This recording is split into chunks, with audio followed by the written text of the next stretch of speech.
Ngasi numida weram phone ki ba kalai pa ki mai ragi pau che diki maru ba pau khara khanga chara kam yam da khudo tamjige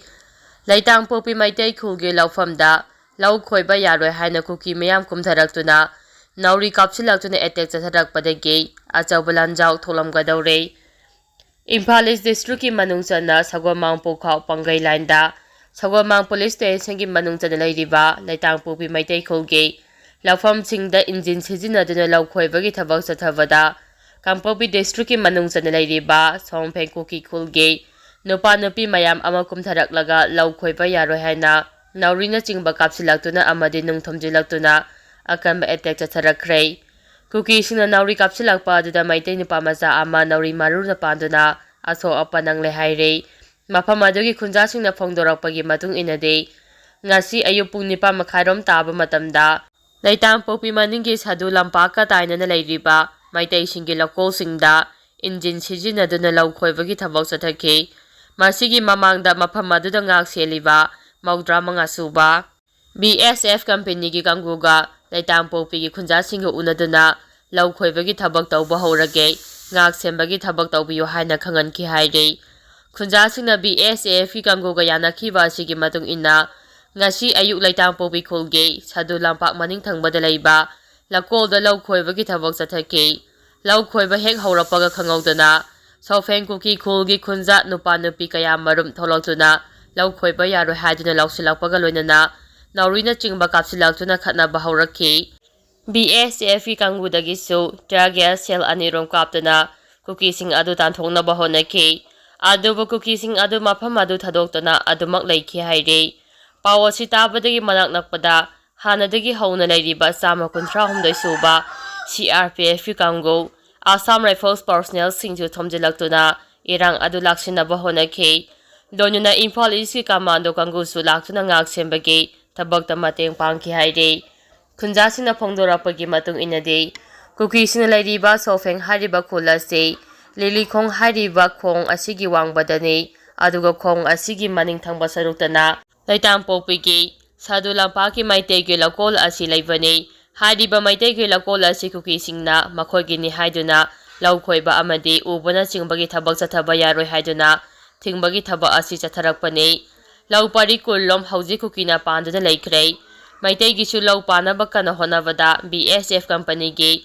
commandant da haijaduna ngasi BSF ki khara yaurabadi phagani haina ngasi laukhoi ba sangbani adubu makhoi gi protection khopi asidi lau ubra haibabu nomadi thawai sojana mangadaba malakle haide Kuki sina chatharakliba thong asigi pau mathang tanarakpadagi khundrakpam sigi manung channa laitang popi khulga loina lairiba sagomang pallau yumnam khunau yumnam patlau amasung pukhau irang pham amadi atai khulgi khunja kaya amasu hauji laitang popi khulda laktuna leinare maduna Kuki sing asi matang sana laksil haudaba tarabadi Achabalanjau ama tholok payabagi akiba yamna nakna leide haire khunja singna phongdorokpagi matung inade mafam masida ngak sembagi thabak tongduna leidiba 73 BSF company gi kanggu asilaitang popidagi athuba matamda laukthokpikro makhogi mafamda khunja singna thajaba leite ngasi su nauri kapsilaktuna laukhoi thingmagi thabak Kuki singna chatharakliba control tawbaki mahuta laumi khunja singda makhoina pairiba Nongmai mato onsenduna daptagduna ki hain khangambagi thabak chatharaki babu khunja singna aduki matik pende haina phongdoki Kuki singna chatharakliba thawung asigi pau mathang tanarakpadagi BSF ki makok thongba officer kaya amasu thodong thokfamda thunglakre loinuna Imphal East District Police amadi commando ki kanguna su haujik ngak sembagi akanba thabak lakhatuna leidi haide makatarakpa pauda Uttarakhand helicopter kaibada pilot amadi imung amagi miyoi ahum yauna puna tare sire nahan Ahmedabad gi London tamna paigadaba Air India B 787 aircraft flight number A I-171 kai khibagi thodokta miyoi sani ga kunga tare si khibada ngairingai ngasi ayu Uttarakhand ge Kedarnath helicopter ama kaibagi thodokta pilot amadi imung amagi miyoi ahum yauna miyoi tare laikhidre haire Helicopter kaibagi thawdo asi ngasi ayuk pung 5:30 taba matamda thokkhibani Rudraprayag District Disaster Management Officer Nandan Singha Raswarna phongdorapagi matung inadi khudong thiba nanglaba helicopter adu Aryan Aviation Private Limited kini. Ngasi ayuk Kedarnathaki paikraba matung Kedagat ki manaki Garikun amadi Kirejunina yaran aniki marakta laiba umangi sarukta kaikhibani hairi. Thaudo adu nong taba amadi laichil thavana. Maram oiraga thokiba oiba yai haina thajanari. State adugi Chief Minister Pukas Singha da mina phongdorakhibagi matung inna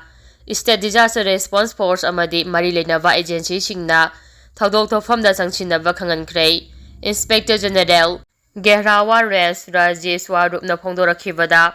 helicopter kaikhre amadi pilot yauna helicopter aduda tongkhiba mioi tare laikhidrei. Thaudok thofam adu remote area oivana thuna changchimba ngamkhide. Adubu thaudok thofam da police amadi State Disaster Response ki team sing yausingkhre. Laikhidraba pilot adugi maming Captain Rajiv Singha Chauhan kawi Jaipur dagini atai laikhidraba sing aduna Okhimatagi BKTC representative oiba Bikram Rawat Sainipugamanga Uttar Pradesh tagi Binod Devi Sayangkhai Taru Tirisi Singha Saitaramappal Maharashtra dagi Rajkumar Jaiswal Sainipumatoi Mahakinupi Sarada Rajwal Saikuntramanga amadi Sai ani makhaida ngaidibe machanupi Kachi kawi hairi. Makhatarappa pauda Kukiland lalop singgi designated camp khara lathokpa natraga mafam hongdo hongjing taurabadi hingsa thoraktana muknaba hengalakani. Association Suspension of Operations hu de leiriba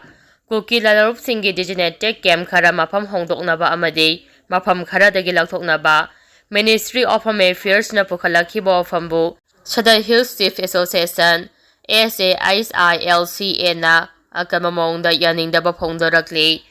SAISILCA gi Information and Privacy Wing na thadorakhibagi matung ina sugi designated campsing asi Kukigi lamda laibani. Kangpopi District ki mafamsingda lairiba campsing atopa mafamda hongdopa amasung mafam kharadagi lathokpa haibase majority community gi ayaba yenglaga makhoigi nungagadaba lakhapa khongthang amani. Ministry of Home Affairs ka suda lairiba Kukiland lawbasingi lusingba singa wari sanakhiba si Manipur da thokliba irang asiga mari lainadaba tonganbani. Maram aduna center na micheng mikhai naidana thabak tawgadabani. Karigumba designated camp khara lathokpa natraga hongdo hongjin tawrabadi maduna irang asida nauna hingsa thoraktuna muknaba hengalakpa oina thokani haina Zerol asina hairi.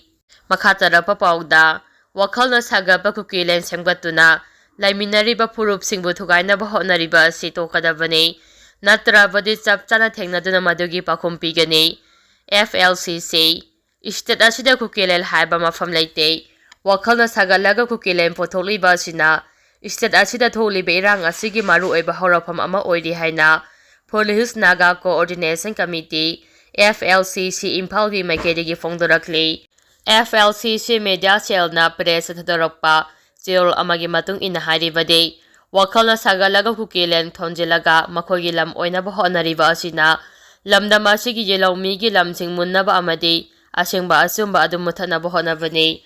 Puaridagi aikhoina khangba ngamlibadi Kuki haibasi lamdam asigi yelawmi nate Myanmar amadi Bangladesh dagi haijilakpa miyanjani. Maukau buru maung thangjing amasung SP Road haina semdoktuna maming kaya thonjilakliba asigumba thongsing asi khatnaba hawbada natana yelawmi singna singnabani. Amaramda naga singna khundariba mafamsingda nagagi lamda henjenduna Kuki Meeting Group singna bunker sajinba laifam jafam sajinba lam thingjinba amadi maram chadana sel khomba asina singba thongsing asina nungsi chanana punna hingminaba haiba wakhalol adu thugainaba hotnabani hairi. Zerol asina makhatana hairibadi nagagi lamda changchilaga hingsa chathaduna lam lausinaba hotnariba sing yauna Kuki Meeting gi kai hemba thabok thoramsing asi khudakta lepkadabani. Mapandagi drug amasing khusu khulai kaya pusilaktuna sathariba kai hemba thong asi lamdam asigi tangdu leitaba phibam thugai hali. Maram aduna atopagi lamda changchilaktuna wakhalna sagapa homeland sengatuna laiminariba phurupsingbu thugainaba hotnariba asi thadokadabani. Lonyana yellow phurupsingbu ikai khumnagadabani maduna trabadi chapchana thengnaduna madugi pakhum pigani hairi.